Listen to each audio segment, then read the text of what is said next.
আমার ডান পাশে আমার সার্জিস ভাই বসে আছে, আমাকে বলছে হুজুর আমার বাড়ির সাথেই হচ্ছে মাঠ, আমার শৈশব এবং কৈশোরের প্রায় 16 থেকে 17 বছর কেটেছে আমার এই মাটিতে।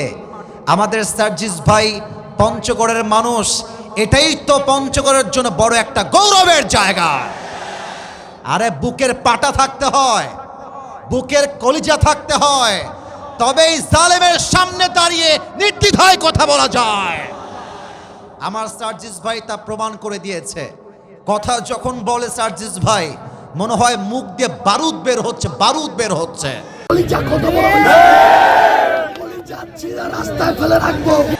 যারা তাদেরকে রক্তচক্ষু দেখাও, একটা কথা মাথায় রাখবা, বাংলার জনগণ স্বৈরাচারের পক্ষে নয়, বাংলার জনগণ ছাত্র জনতার পক্ষ হয়ে কাজ করতে চায়।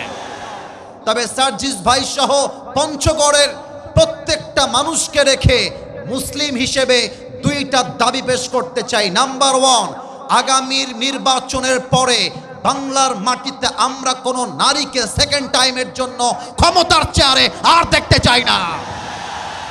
2 নাম্বার কথা, আমরা এই দেশের প্রধানমন্ত্রী হিসেবে এমন একজন যোগ্য প্রধানমন্ত্রী চাই, এমন একজন যোগ্য কোয়ালিফাইড পারসনকে চাই।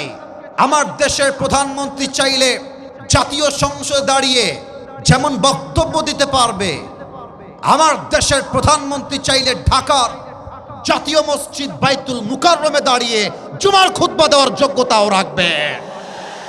এমন নেতা আমরা চাই কি চাই না?